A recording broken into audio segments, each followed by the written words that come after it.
kali kerajaan tidak ambil peduli soal keselamatan negara yang sekarang mula dibolosi oleh Zionis Israel. Sebaliknya hanya menumpukan persoalan satu Malaysia, satu Israel. Kerajaan UMNO tidak ada keupayaan untuk menjawab isu yang fundamental, isu pokok, iaitu keselamatan. Tetapi UMNO hanya menggunakan kuasa majoriti dalam dewan ini untuk menghukum musuh-musuh politik dalam dewan yang mulia ini. Saya menganjurkan ahli-ahli parlimen daripada UMNO dan Barisan Nasional, speak from your conscience. Mesti ada damir. Negara kamu sedang diserang oleh Zionis Israel atas undangan kamu. Mengapa kita boleh membenarkan perkara ini berterusan? Mereka tidak ada conscience, tidak ada damir untuk melihat negara kita sedang dicabar dan dibolosi oleh Zionis Israel. Tan Sri Speaker, permatang pauh tidak boleh disabitkan dengan kesalahan mengelirukan dewan. Kerana kenyataan yang dibuat dalam dewan ini bukan dengan sengaja berniat untuk berbohong atau mengelirukan dewan, tetapi berdasarkan maklumat yang ada dalam tangan dan simpanan permatang pauh. Dan kita sekadar menuntut penjelasan daripada kerajaan. Jika maklumat yang diberikan tidak tepat, Yang Berhormat Pekan adalah keberanian untuk tampil dalam dewan ini menangkis tuduhan tersebut. Membak minta mencelah, masa tak ada. Di mana Yang Berhormat Pekan? Di mana Yang Berhormat Pagoh? Mengapa mereka tidak berani untuk menjawab persoalan ini? Tan Sri Speaker, Peraturan 36/12 digubah atas prinsip dan semangat bahawa seseorang ahli dewan tidak boleh membuat kenyataan yang mengelirukan dan sengaja menipu. Maknanya niatnya jelas untuk menipu. Walaupun SK May menyatakan bahawa peraturan ini terpakai untuk semua ahli dewan, tetapi Tan Sri, mungkin timbalan speaker lebih arif sebab dia sering ke House of Commons dan tempat-tempat sebegini. Tetapi ini gombak seolah-olah menyindir saya kurang arif. Tidak, begitu kan saya Tan Sri, saya tidak berniat untuk menyinggung Tan Sri. Masih, sila teruskan. Tapi ada salah seorang daripada timbalan speaker, dia sendiri menyebut dalam dewan ini pengalaman-pengalamannya yang lalu. Sila teruskan. Tetapi walau bagaimanapun Tan Sri Speaker, dalam amalan parlimen di England, Kanada dan juga Australia, peraturan untuk tidak mengelirukan dewan ini bertujuan untuk memastikan pematuhan oleh menteri di dalam kerajaan untuk menyatakan kebenaran dan tidak menipu kepada parlimen. 2 minit lagi, Merman. 2 minit. Inilah yang dikenali sebagai tanggungjawab menteri kepada parlimen. Semangat peraturan ini bersandarkan kepada kenyataan bahawa maklumat-maklumat kerajaan hanya ada di tangan menteri.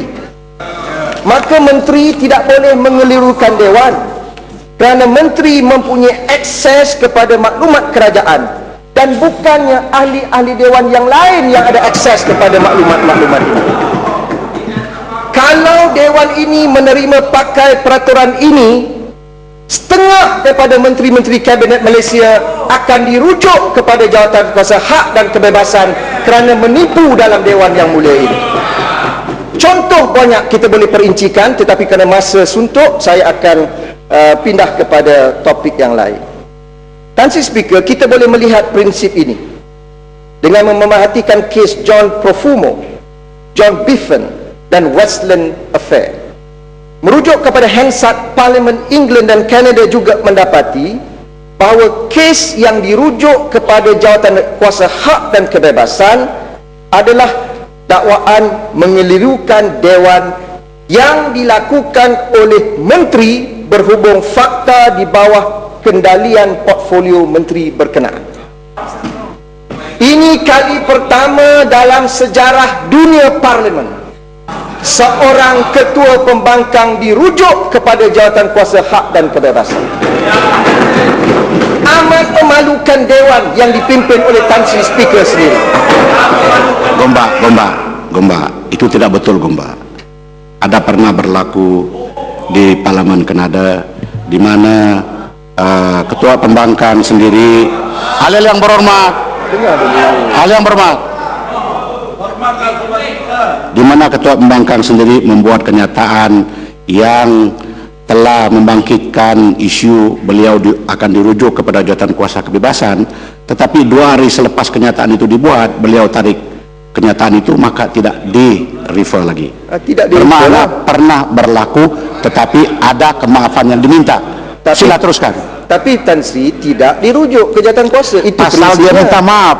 Ya. Kalau dia tidak minta maaf, akan dia dirujuk. Mengapa? Sila Gomba. Mengapa harus Permatang Pauh meminta maaf bila dia tidak bersalah? Tan Sri Speaker,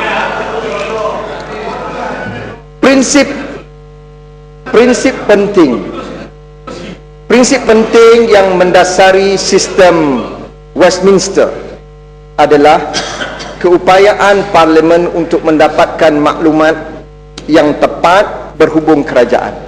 Itu prinsip asas Parlimen England. Berhubung kerajaan, di samping memastikan menteri memberikan jawapan yang benar dan lengkap kepada parlimen. Inilah semangat yang dihasratkan oleh peraturan 36, Tan Sri. Jadi saya mohonlah Tan Sri supaya usul yang dibawa oleh kerajaan ini adalah usul yang cacat, yang tidak boleh diterima kerana tergesa-gesa untuk menghukum seorang pemimpin Melayu Islam yang dicemburui oleh UMNO dan Barisan Nasional. Golong yang berhormat. Sepatutnya, Tan Sri Speaker, sila golong yang berhormat, kita tidak boleh menghukum kenyataan ahli-ahli dewan dari pembangkang yang tidak disenangani oleh Perdana Menteri semata-mata kerana kenyataan-kenyataan itu boleh memalukan Barisan Nasional dan UMNO. Dewan ini tidak boleh menghukum seseorang ahli dewan kerana memberikan pandangan. Dan apa yang saya boleh rumuskan ialah usul yang dibawa oleh kerajaan pada hari ini jelas seperti yang saya nyatakan tadi. Niatnya, tujuannya semata-mata untuk mempertahankan ADCO dan Zionis Israel. Ini niat yang telah dipasang oleh UMNO dan Barisan Nasional. Mereka tidak berupaya untuk mendepani isu rakyat. Mereka tidak berupaya untuk menjawab isu-isu rakyat di bawah. Mereka tidak berupaya untuk menjawab semua dakwaan yang telah kita lemparkan dengan fakta yang jelas dan dokumen yang tepat. Maka mereka menggunakan kuasa majoriti dalam parlimen. Mereka menggunakan kedudukan mereka untuk menghukum kita. Ini satu tindakan yang bacul dan tidak bertanggungjawab. Masih Gomba, masih. Sebab itulah saya berdiri di sini, Tan Sri Speaker, untuk mengajak ahli-ahli parlimen daripada UMNO dan Barisan Nasional. Marilah kita membuat keputusan daripada conscience yang jelas. Jangan menjadi budak suruhan kepada Perdana Menteri. Jangan menjadi budak upahan. Dan akhirnya yang penting, Tan Sri Speaker, UMNO, tolonglah jangan menjadi hamba kepada ADCO dan Zionis Israel. Masih. Marilah kita pertahankan maruah kita. Kita pertahankan negara kita. Kita pertahankan kedaulatan negara ini. Dan akhirnya, Tan Sri Speaker, hari ini hari yang bersejarah melihat bagaimana UMNO dan BN sudah rosak menjadi hamba kepada orang asing, khususnya Zionis Israel. Terima kasih, Tan Sri Speaker. Mulai.